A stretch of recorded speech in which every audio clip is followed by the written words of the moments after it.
Hey, it's Martine. So today we have a special episode for you about the importance of identity and how we, as Americans, make sense of our own identity in the face of a changing world.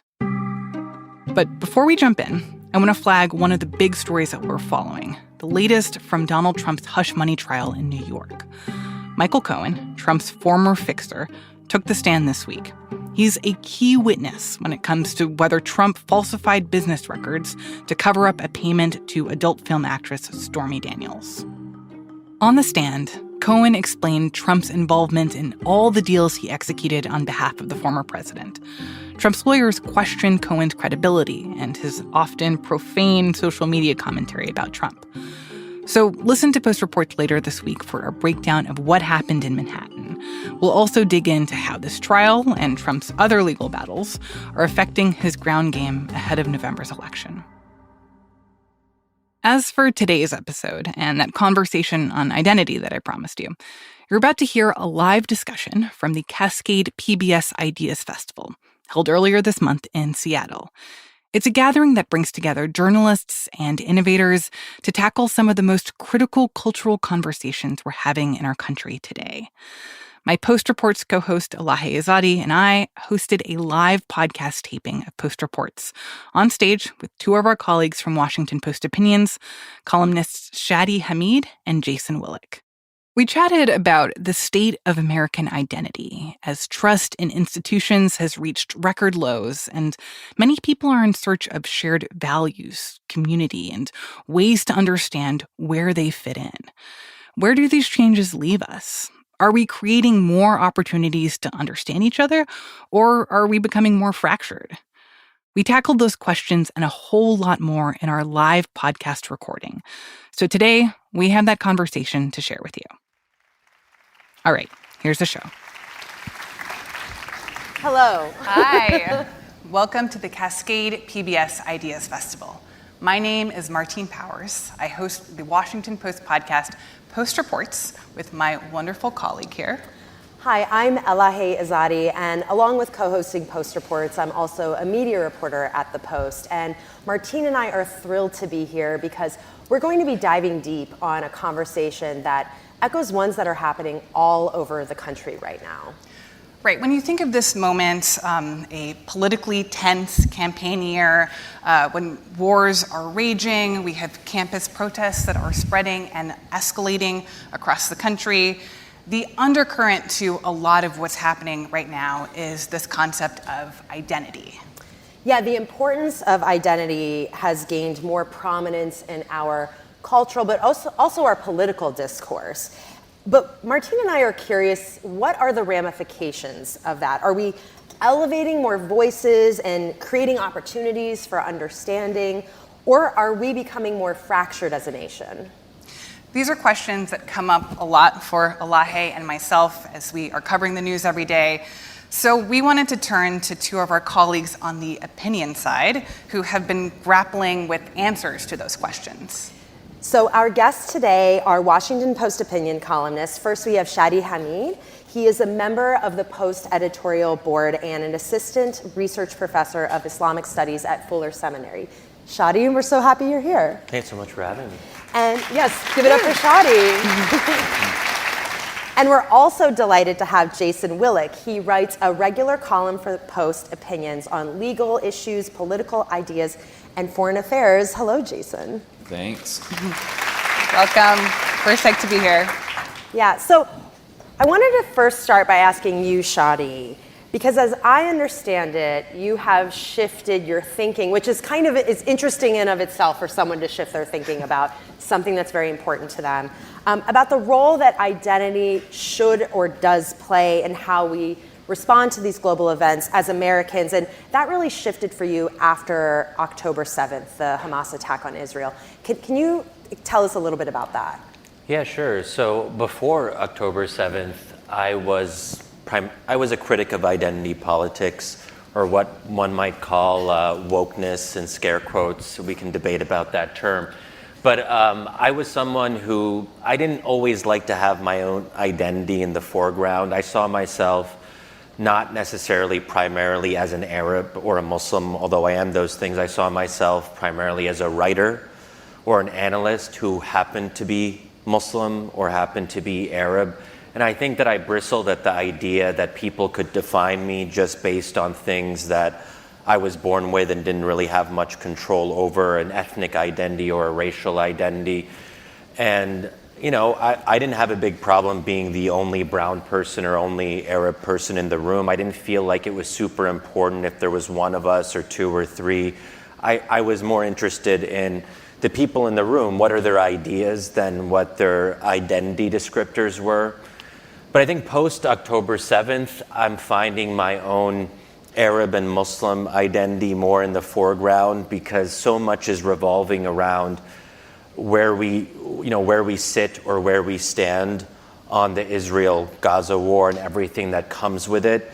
And I think this is really one of the most momentous shifts, really. I mean, post 9/11 was a big deal, obviously, and it defined me. That was my generation. I was a freshman in undergrad when 9/11 happened. That's why I decided to really go into politics, to become a writer. So I was forged kind of in that crucible, so to speak. But I think October 7th is another one of those realignment moments that really shifts or changes or shapes how we look at the world. And I think that I become more sympathetic to some of the identity politics stuff, the idea that sometimes there is an oppressor and an oppressed. It can be simplistic, but I do see the Palestinians and the Palestinian people as being a marginalized community, to use that lingo, but they are being oppressed by the Israeli military in what I would consider to be an unusually brutal war. And so I think that kind of framing can be helpful. Sometimes you got to be clear about that. Sometimes people are being oppressed, and it doesn't have to be so complicated, although obviously the broader conflict is, but at a very basic level, I think there's something fundamental there about a people that is struggling for statehood, for survival, to be recognized in a very basic way, and to live, to be able to live in their own land. So I think that has become more present for me. And I think it's also true that people can sort of guess where I stay. So if you're Arab or you're Muslim, chances are you're going to fall in the pro-Palestine camp. I don't love these descriptors, but it's a reasonable guess. So someone might say, well, Shadi, you're falling back on identity politics. You're kind of holding on to your predictable, you're sort of filling in a certain kind of tribal identity. Or like that your identity is dictating where you fall. Yeah, that's what a lot of people say to me, like, oh, Shadi, you're letting your Arabness or your Muslimness get the better of you. You're just kind of going along with what we would predict. That's what people who criticize me say. I say, well, look, I don't think there's anything distinctly Arab or Muslim about recognizing that the Palestinian people deserve not to be killed. I mean, there's obviously a lot of non-Arabs and non-Muslims who feel very passionately about the Palestinian cause. If you look at the campus protests, obviously there's Arabs involved, but you also see a lot of white people, black people, other people of color.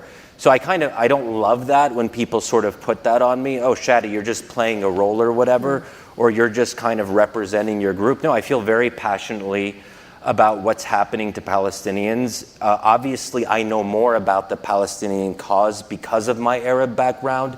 It's something that we grew up with. Like the familiarity of it. Yeah, on the dinner table, I guess lunch table, and it's, as it were. Yeah, as it were. So that makes me more familiar, but I don't think that determines my position. Well, Jason, I want to turn to you here because you have argued in some of your recent columns at the Post that some of this rhetoric is reductive and that the role of identity politics in this debate is not always positive. Here's what you wrote in a recent column, quote, "Dividing groups of people into categories of oppressed and oppressor is a poisonous way to conduct politics in a liberal, multi-ethnic republic." What to you makes identity politics sometimes poisonous in this context? It's fascinating listening to Shadi's evolution because it's more or less the reverse of the evolution that I hear from a lot of liberal Jews who sort of may have been sympathetic. Shadi was a critic of wokeness, as he put it, and he's become more sympathetic. I hear a lot of liberal Jews say, I was sympathetic to wokeness or to identity politics or to, I was an ally of marginalized groups, and now wait a second, these people who I thought are my allies are protesting against Israel, and I'm a Jewish Zionist, and I support Israel. What's going on with that? Maybe this identity politics coalition that Democrats have built and that I thought I was a part of was not a good idea. That's not me, but that's what I hear a lot from liberal Jews. So I think Shadi, that's another example of the way this conflict has cleaved people. It's changed people's perspective in a lot of ways. I think that, group affinities are natural in politics. They're something that's always going to be around. I mean, there's never been a political system where people don't divide themselves to some extent by groups, and different groups see themselves as having different interests. But I think it's something to be managed.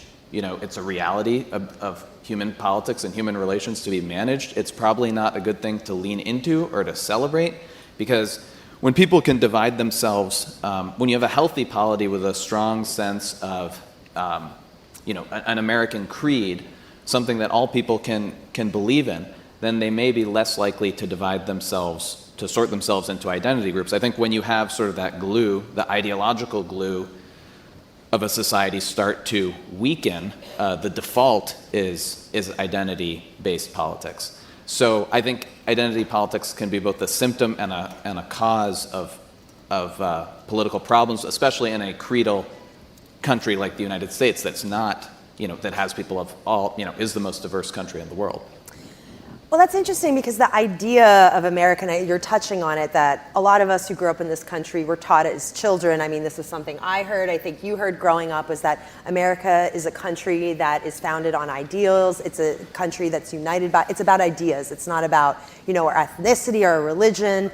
I know there's a lot of conversation about that right now, a lot of debate about that right now. So it makes me want to ask both of you this question of, do we even have shared American values anymore? Are those ideas universal anymore? Is there a common concept of what it means to be an American? Should we be coming to more of a consensus?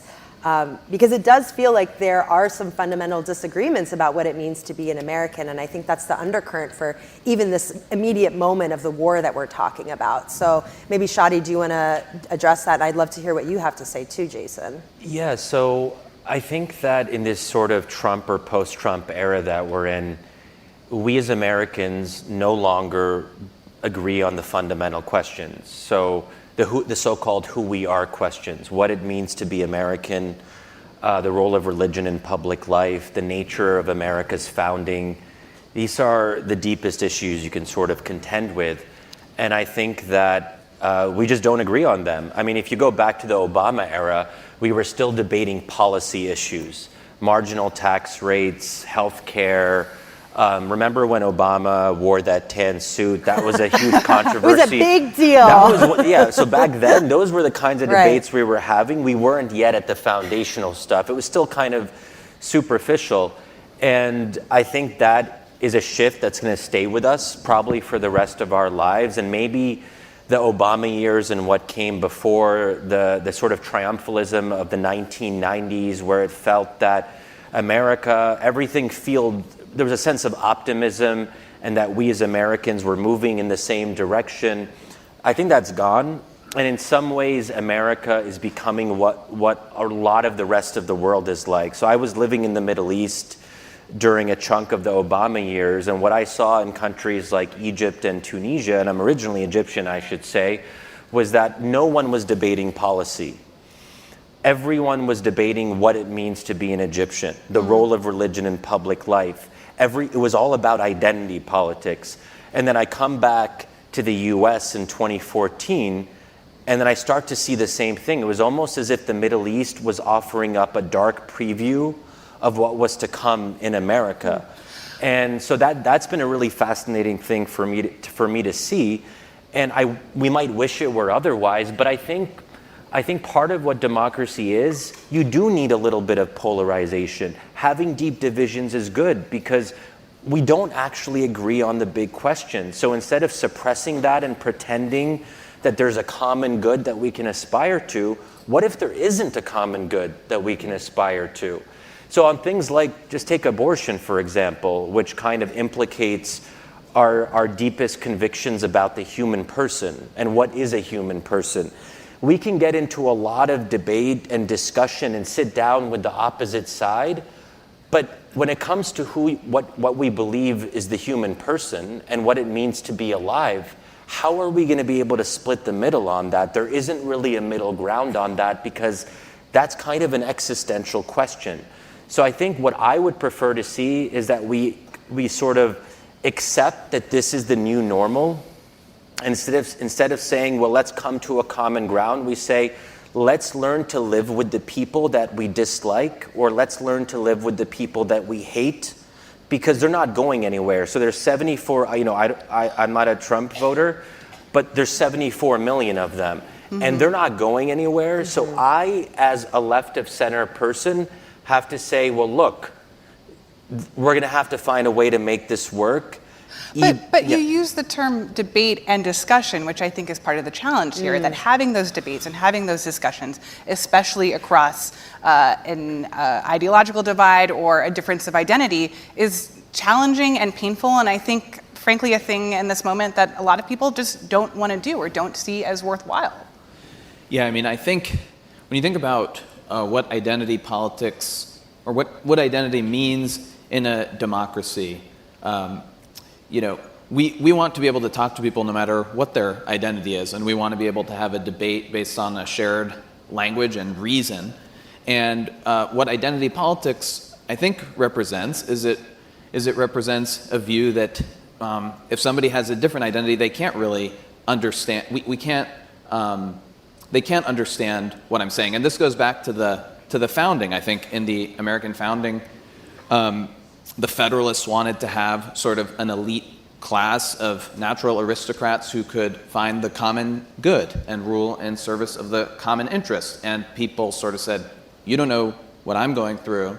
You live in a different kind of way than me. You don't understand what someone in my vocation or my religion does. And so identity politics is sort of at the limits of argument, because if you're arguing about your identity, that's not something you can really reason through. So it's really, I think that's why I go back to this being a symptom of, I think, political unraveling to some extent, because it represents, argument reaching its limits, and then we're falling back on our most base affinities.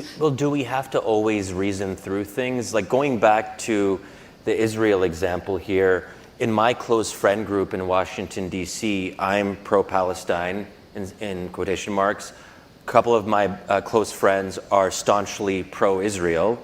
We're on opposite sides. What we've decided in that situation is to not talk about it. Because at some basic level, it is something that is very deeply felt. It's very intense for us. So then it's part of our identities. So what can we really do about it? And in some ways, it's better to acknowledge that. And we can maybe respect that the other person is on the opposite side and then just leave it there. I think there's something to be said for leaving things. And instead of always trying to reason and to find where we might intersect or finding a common ground that might not actually be there, I think that if you want to stay close to your friends and preserve the friendship, maybe it's better to not talk too much about it. That reminds me of post-2016 when there were all these conversations about, can you talk to your Trump-loving uncle or your Hillary-loving aunt? Just don't go there. I do think that was a big moment for people reassessing this idea of, is debate worthwhile? Is it worth it to have friendships with people who disagree so profoundly with you, maybe because it's across ideological lines, or maybe because the other person has beliefs that feel like in a direct attack on your identity? And I think a lot of people have gotten to this place, and it sounds like, Shadi, you're in a similar place of maybe it's... But I would say that it is in some ways, maybe it is a direct. It really bothers me that some of my closest friends don't seem to have much sympathy for Palestinians. They just don't. They can't. They're not moved by it. They see a lot of Palestinian civilians being killed in the tens of thousands, and there's not. It doesn't register for them emotionally. That's kind of scary to me, right? So what do you do? But what I do is I say our friendship is more important. Everyone should be allowed. My new policy is this: everyone should be allowed 1 or 2 terrible opinions at any given moment. Shadi's rules. Yeah, and we give people grace on that. You know, people are complicated, and they might think the same thing about me. Like, why isn't Shadi more sympathetic to the Jewish state? Why, you know, why doesn't he feel that? Whatever it might be. And so I think it goes both ways, but ultimately relationships are important. And I would like to think that the political isn't always personal and the personal isn't always political, that we're able to cordon things off and say, hey, our friendship has been there for, let's say, a decade, and we've built something as friends. That foundation is there. We're going to let a geopolitical moment end our friendship. That makes me really nervous, because then we're going to have a lot of friendships ending. No, I mean, that's absolutely right, that there has to be limits to politics in a democracy. But also, once you start losing the ability to reason altogether, the way differences are settled is violently. And I mean, democracy means that somebody needs to be arguing over policy to set the policy. That ultimately, and somebody needs to vote and persuade people in enough numbers to come around to their views. So that's my qualification. And for the record, I think this is why we were so excited to be sitting down with the both of you, because you actually are friends who talk about this stuff in real life and I like guess we're on engage opposite ideas. sides. I mean, if I can just put you in a box, Jason, if you'll allow me that. As he's tried to dismantle the box the whole time. I mean, look, we haven't talked about it a whole lot, but you know, my basic sense is that you're pro-Israel, and you're in a very different position than I am on some of this. I will say, I mean, when I described how I think Shadi's evolution since the Israel war began, you know, is the opposite from the evolution of many liberal Jews that I know. I'm I'm not religiously, but I'm a Jewish person who's a political conservative. And to me, I have not been surprised by the response to October 7th. I don't see the anti-Israel sentiment that we've seen expressed as somehow a betrayal of progressive politics. I see it as the natural manifestation of progressive politics. I mean, I've seen at this conference there are land acknowledgments about we're on stolen land, the indigenous people, you know, own this land. That's basically language that can be used to justify Hamas's point of view. And it's a real point of view out there. But I'm not surprised that a bunch of progressives are incredibly anti-Israel. Well, it's not also only Hamas's perspective, but yeah, like what you're saying is it's a natural evolution. You're not surprised that in the same way that a lot of liberal Jews are surprised.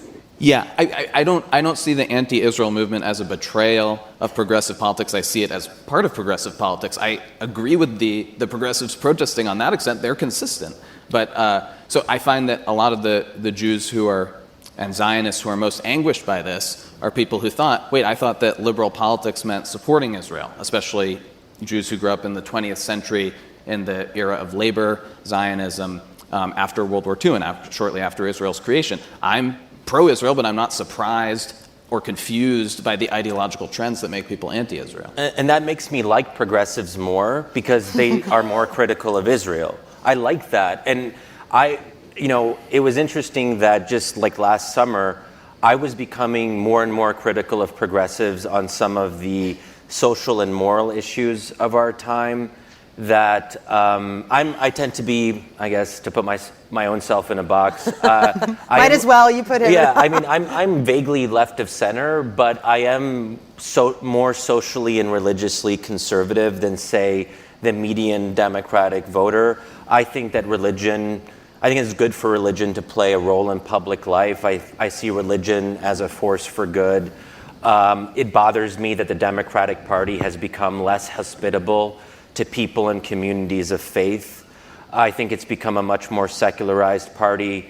I worry about, so there's a lot of things that I was moving in that direction on. I'm like, progressives progressives have views, when it came to things like, LGBT themed, the whole debate that, not to get into this too much, but on things like gender equality and debates over race and whether LGBTQ themed lessons should be in public school at a very young age. I had maybe a little bit of a different view than a lot of progressives. But now I'm like, oh, progressives really get the Palestine thing. Maybe I have to reassess my position. So it's interesting. Are you in the middle of that right now, reassessing your position on some of these other things?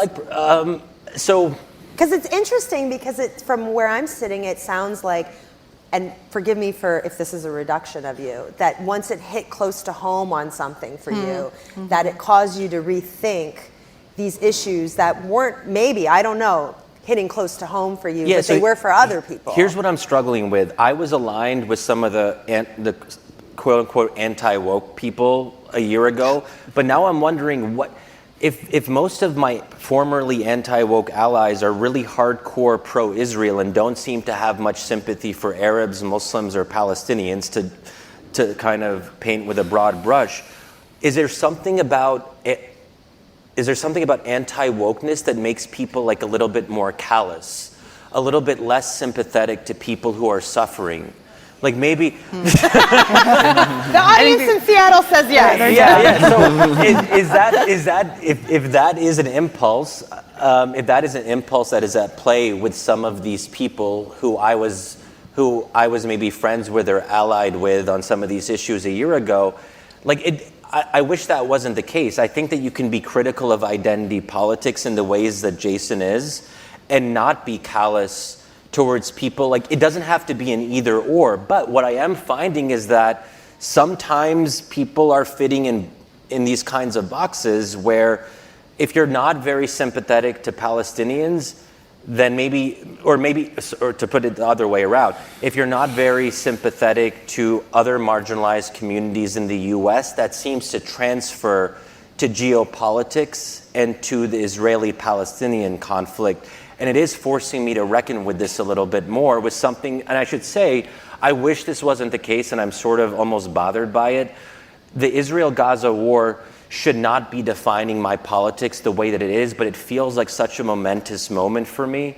And it also, I think, fits into a lot of domestic debates around campus protests, free speech, the authoritarian tactics that we're seeing when we have university administrators sending state troopers and the police to be to be pretty violent with students. That's making me like, whoa, there's something darker going on here. And you start to see, if you'll forgive me using this term, the intersectionality of it. Some of these things Shadi, who are you?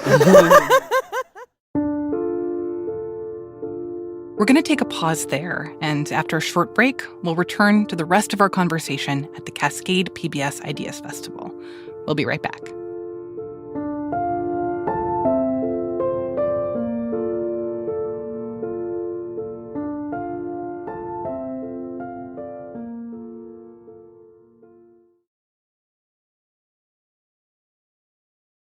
I want to push a little bit further in that direction and maybe zoom a little bit out from just talking about Israel and Palestine, but that I think a lot of people listening to this will think, we're talking about identity politics like it is a choice one is making in how you communicate and how you think about ideas, when identity politics is often just a reflection of people's experiences in the world. And when you think about, these big moments of justice and of truth in the past, 5 or 10 years, whether it's the aftermath of George Floyd's killing and the protests, the Me Too movement, that those are often held up as examples of identity politics at work, but I think a lot of people would argue it's just a way of getting people to understand essential truth and a way of advocating for justice. And so I guess my question is, isn't identity politics just a reflection of society and how identity is already at play, whether or not we're giving it a name? Yeah, Jason.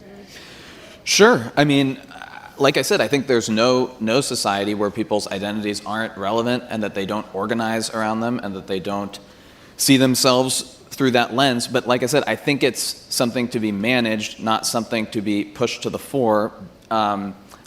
White identity politics, most people wouldn't like, but I think is in some respects a response. And has existed like since the beginning of this country or since the beginning of whiteness as a concept, right? Like whether you put a name to it or not, that like white identity is a thing that has been there. But are you and saying isn't it's new. not celebrated in the way that other is that what you're saying? Well, I'm saying that identity politics it begets identity politics, and that and white. I think with Trump, we've seen the rise of more explicit white identity politics for the last 10 years than we saw in previous decades, and I think you'd be foolish to not see the ways in which that's a response to identity politics on the left to some extent. So I think, sure, we're going to have our identities. I'm not going to, and people are going to organize around them. They always have in America. I mean, our states were founded as sort of different havens for religious persecution. We've had Germans and Irish and Puerto Ricans and Jews and Catholics and Christians, and our whole country has existed in the immigration and assimilation and non-assimilation of various groups. So I'm not saying that this isn't a political reality. It is and always will be a political reality. But I think it's, like I said, it's something that needs to be managed, because if we're only dividing ourselves based on our identities, we're not arguing about ideas.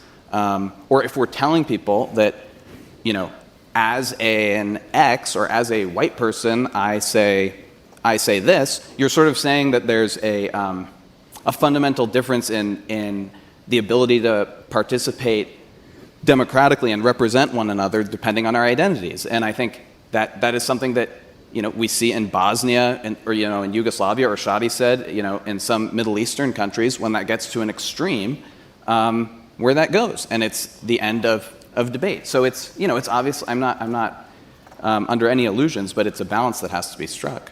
Yeah, and I think Jason's making, this is where I do agree with Jason that there are real risks here. I mean, we are on the big ideas stage, so if Let's throw them out. Yeah, I mean, so if we have to be able to talk about the bigger questions in a way that is not reductive. So I get really nervous when people start a sentence and they say, as a person of color, as a brown person. If you start a sentence like that, then you're claiming a certain kind of authority that pushes, let's say I'm talking to a white person, then that white person isn't going to be able to engage, because I'm claiming that the most important thing is that I'm a person of color, I'm brown, and because he's not that, he doesn't have a place on the table to engage in the conversation. That is the danger when everything gets reduced to who we are. We have to be able to say that there is something more. We have complex identities. We have hyphenated identities. We are all, I think, or most of us, if we are American citizens, we are American. And I think there is a danger in losing sight of something that is foundational, that there is a founding that I think for all of it's, not to get into a big debate about the founding, but there is, I believe that we as Americans should be proud of our founding at some basic level, that the ideals that America stands for are something worth fighting for. I mean, that's one of the reasons that, my parents came here for a reason. And I'm really thankful that I don't live in an authoritarian country like Egypt, and that I live here, and we're lucky to live here. So I think there has to be some basic recognition of Americanness if we want to be able to move forward in a society without things turning, I think, dark or overly violent and so forth. It's interesting you're bringing this up, because this is something I've been thinking about a lot, which is, and like the history of this country, it goes back a long way, but in not too distant past too, we have a lot of examples of people calling into question others' Americanness because of these other identities. I mean, this is also the root, in my view, of a lot of Islamophobia, anti-Semitism, anti-Black racism. I mean, there's a lot of that, of calling into question one's allegiance to this country because of these other identities.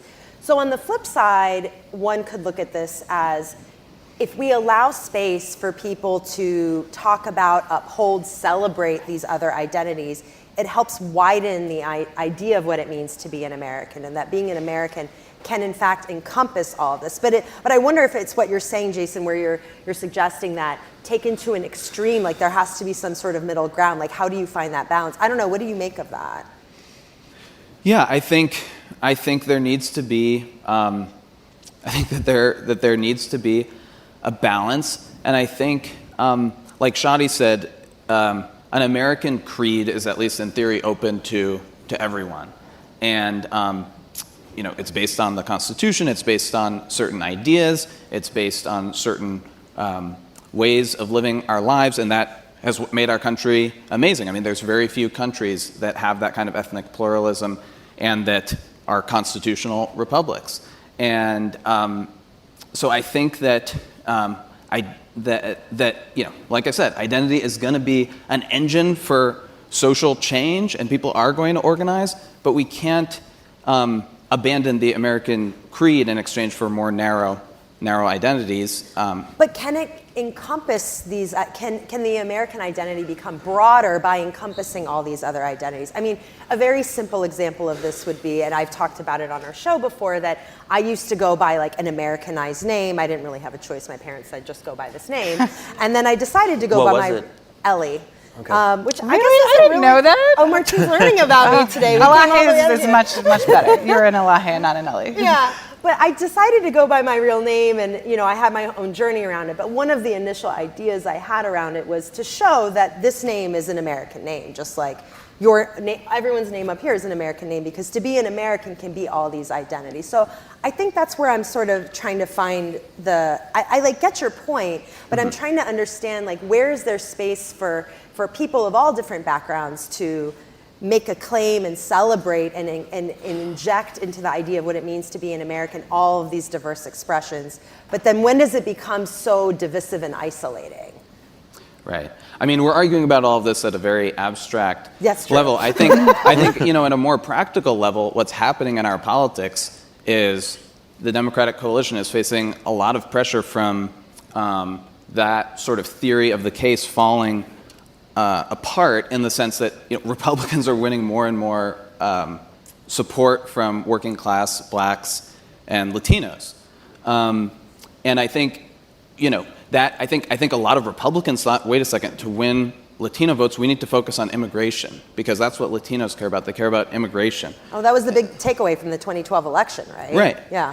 And Democrats thought, we are going to dominate among these groups by saying that the Republicans are racist, and as the Republicans do in fact, do a kind of white identity politics. That's not the case. The reverse is happening. As we're seeing more ethnic pluralism in the Republican side, and the Democratic Party is most solid and actually winning more white voters, more upper middle class white voters. Mm-hmm. So that shows the unpredictable ways that these identities can mix, but I also think it goes. That's a good thing. Sure, I think it's excellent. I think it's really important that our political parties are not organized only by immutable characteristics. And I think the Democrats, the way that they hoped that this would all shake out is not shaking out. So I think that's worth reflecting on. And Democrats shouldn't have a lock on certain minority groups, because they shouldn't take us for granted. The Biden administration, the Democratic Party, shouldn't take Arabs and Muslims for granted, and they're realizing that now, because a lot of Arabs and Muslims are saying that if the policy doesn't change, our unquestioning support for Israel and Biden's seeming lack of empathy for Palestinians, if things like that don't change, then some of us are going to stay home come November. Now, I don't love that, but I think there's something positive where both parties feel that they can try to actually argue and persuade for our votes, that nothing is taken for granted, because that's part of what democracy is about. It's about competing for different votes. And I think what Jason is pointing to is like really fascinating, that it's actually, when I say that I love America, which I sometimes do, it's white liberals who seem kind of like, Shadi, wait, you're actually saying that you love America? We don't say that. But it's actually brown people who relate to me when I say I love America, because they're children of immigrants, many of them, and they get it when I say that. There's a certain pride, because we've seen how our families my parents have become American, how in some sense they've fallen in love with America. And so we don't take that for granted. So I think, and then that just creates these kind of unpredictable, I think, developments and alliances where, and it's the same thing, a growing number of Arabs and Muslims, at least before October 7th, were gravitating towards the Republican Party.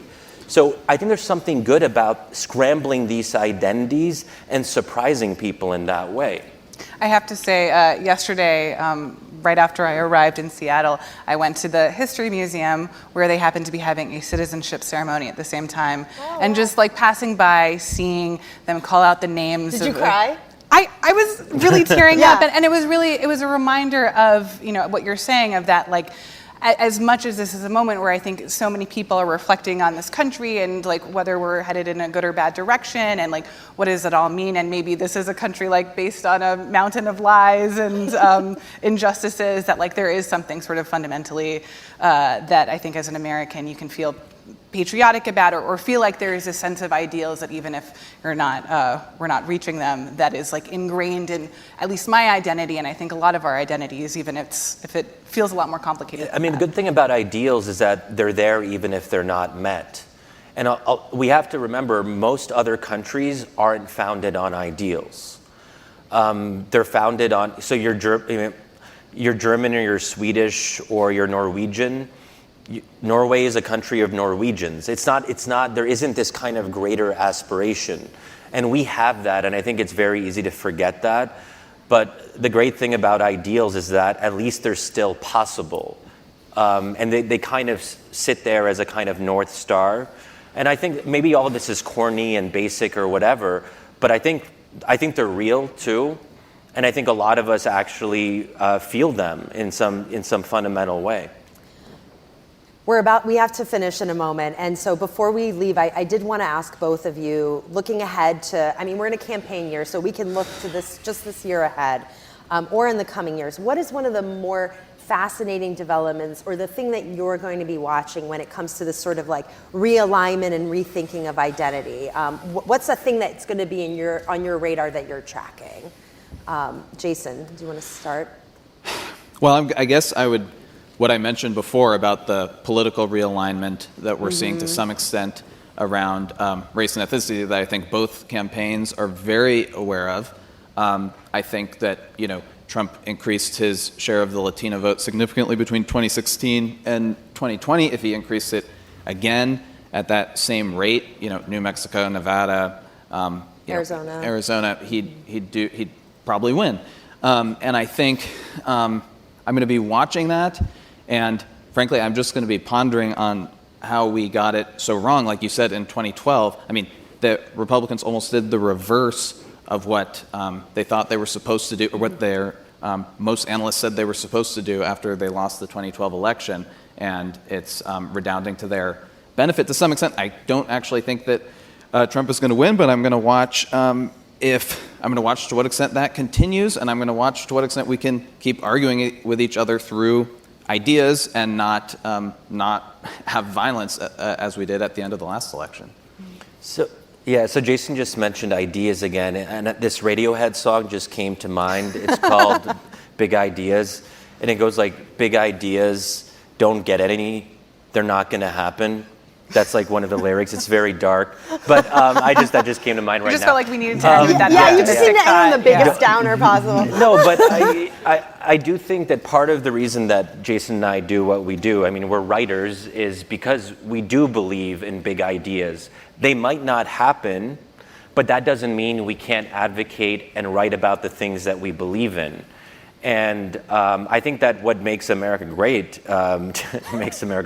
is that we actually can express our convictions and our beliefs, whether it's religious beliefs or political beliefs, to the full extent, largely without fear of persecution.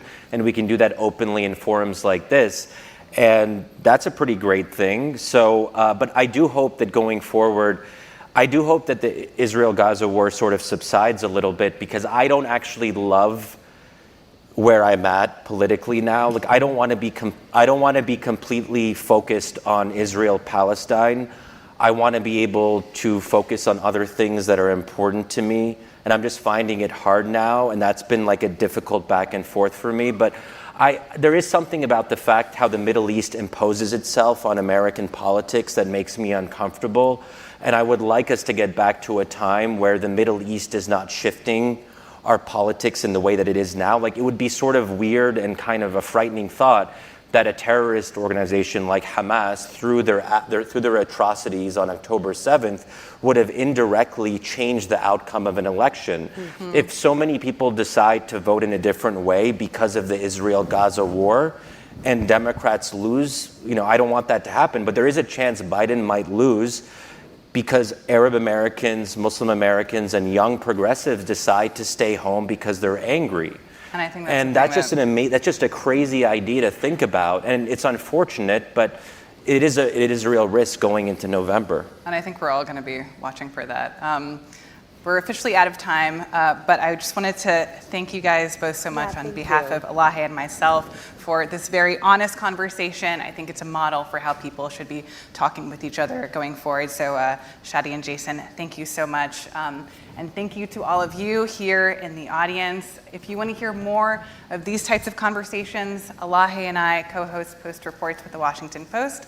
We also have an opinions podcast called Impromptu, this is a great example of the kinds of discussions that you can hear there. So thank you so much for being here, and please continue to follow us.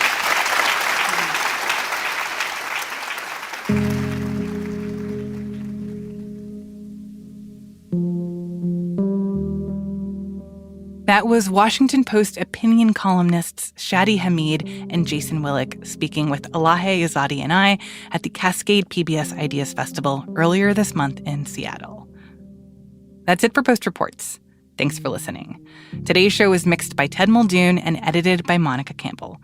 Thank you so much to the production staff at the Cascade PBS Ideas Festival. And if you liked hearing from our opinion columnists today, listen to their podcast, Impromptu, where you can hear the conversations that happen before our Post columnists sit down to write their columns, when they're still figuring it all out. Wednesday's episode of Impromptu reflects on the opening of the WNBA season this week and grapples with the role that female athletes play in the broader women's movement. Follow Impromptu wherever you listen to podcasts. I'm Martine Powers. We'll be back tomorrow with more stories from the Washington Post.